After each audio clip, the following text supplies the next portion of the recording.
Hey there, gang. It's the Prep Rebel here. Thank you for all your support. Let's talk about gardening for a few minutes.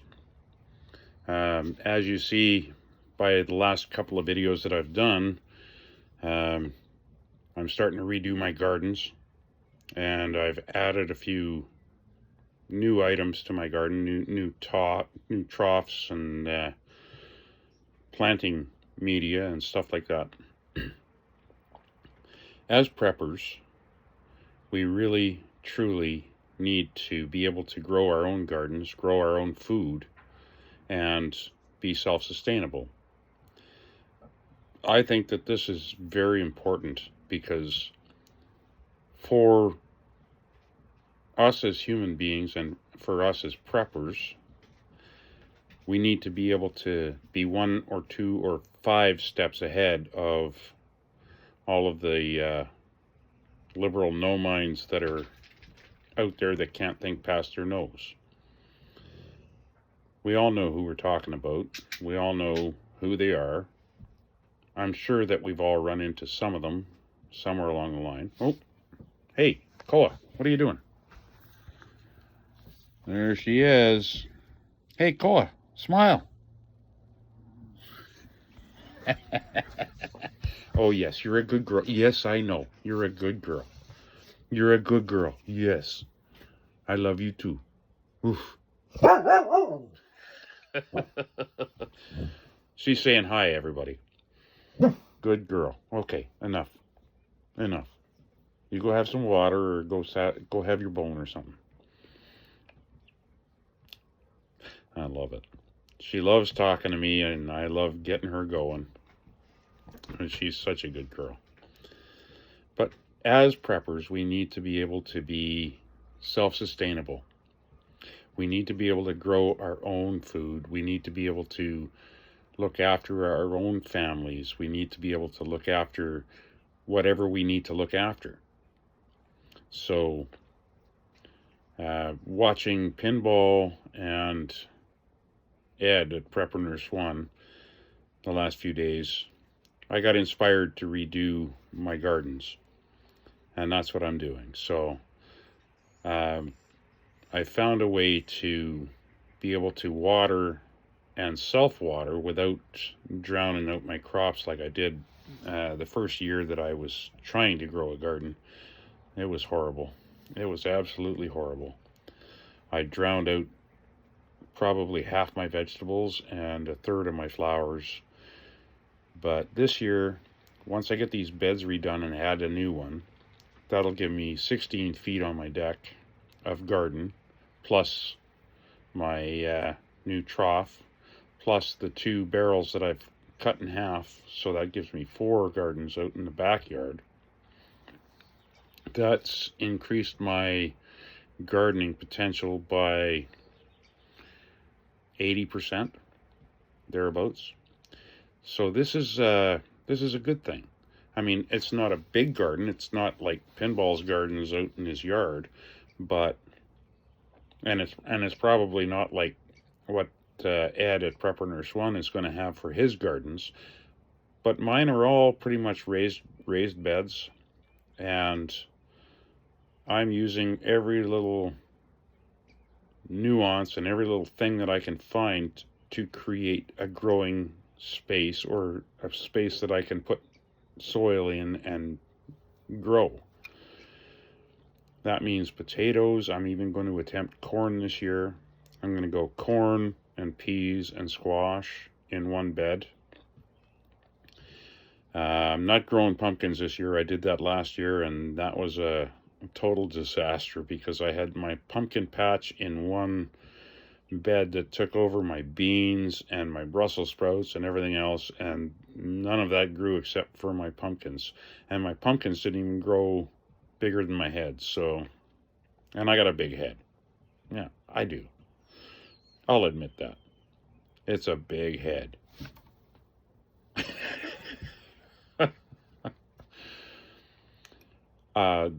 The hardest part about doing all this is doing it all alone. My wife, as most of you know, my beautiful bride, is south in California. And I hate Newsom for that, but that's the way it is. That's our relationship. And she likes to be south. She doesn't do gray and rainy weather very well. And that's fine. I understand that. I get that completely. I mean, my bride is Hawaiian through and through. And that's cool. You know, that is so cool. But for me being up here in Canada on Vancouver Island, I have to be able to be sustainable on my own because food up here is nuts. The prices of food is crazy. Gas up here right now in Canadian dollars is just under $8 a gallon Canadian. So you can look at that and you can convert that down. It still comes out to about $7.50 or $6.80 a gallon US. That's pretty high. So in order for me to combat that, I have to be able to grow my food in my yard, on my property, so that I don't have to make massive runs to the grocery store every other day or every other 3 or 4 days or every other week, just to be able to provide for myself and my pooch and my friends who come over, you know. And it's wild. I've never experienced this kind of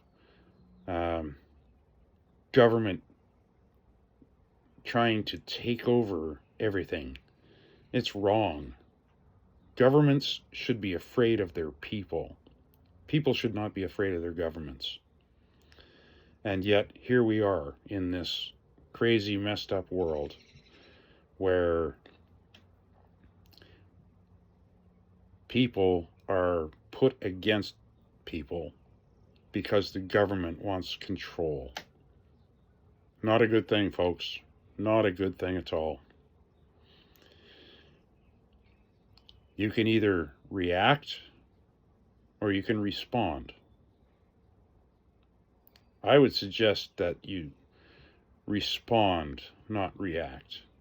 I learned this from my wife because I used to be totally reactionary all the time. Especially after I got out of the military, especially after I came back from Afghanistan, I was totally reactionary. And she kept telling me, somebody says something to you, count to 10 if you're angry. If you're really angry, count to 100. And I believe that was Thomas Jefferson or one of the presidents that said that. Makes sense, you know. Take the time to think about what's been said to you. Let it soak in.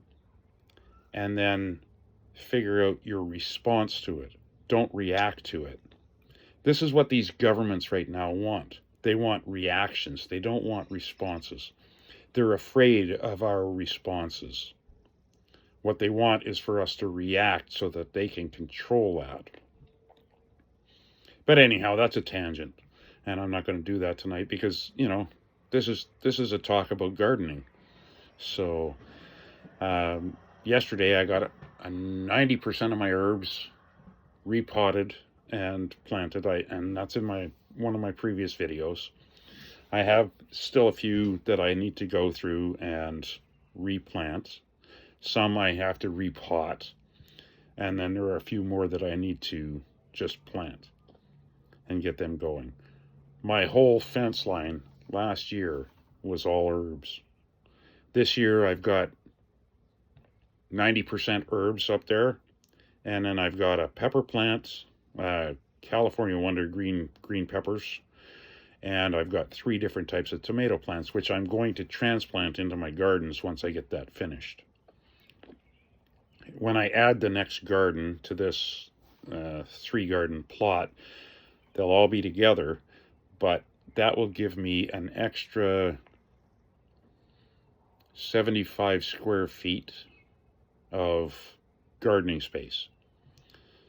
I mean, I live in a small area, so it is what it is, but you have to make the most of it. And you saw in my previous video all of the grow bags and all of the soil that came out of that one bed. I have 3 of those like that, and I'm planning to add a 4th, and I've already added my horse trough bed down in the backyard by my shed. That holds a whole lot more soil than any one of these beds does. So I'm thinking that I'll put potatoes back there, and I'm going to attempt to grow corn. I think I said that earlier. Corn, peas, and squash in one bed up on my deck, and cucumbers and zucchini in a trellis system so that they have a chance to grow up. I've never tried that before. I'm going to try that with my tomatoes too. You know, do it on a trellis system so that I can get them to grow vertical. But I also have plans for putting in a vertical herb garden as well on one of the south walls that I get so much sun on. But I also have a system in place, and you'll see that in the next few videos, where you'll see my shade cloth, where I have it stretched from one part of my roof to my fence to give respite to the gardens in the heat. Because last year my deck where the gardens are got up to 130, 140, 145 degrees Fahrenheit. It's a small space, and it gets really hot because of the south face, or the west face. It faces west, and the sun comes up this way, so it's going to be an incredibly challenging experience trying to make sure that my gardens grow and sustain me this summer and this fall and this winter. I'm hoping to have a lot of good luck this year. Last year, I had a little bit of luck. I had a few tomatoes, I had lots of potatoes, I had some greens, but this year I want to expand on that and make it even more worthwhile. So stay tuned. I'll keep you guys apprised and keep you entertained with some videos, I hope. Anyhow, this is the 19th of April. Prep Rebel out.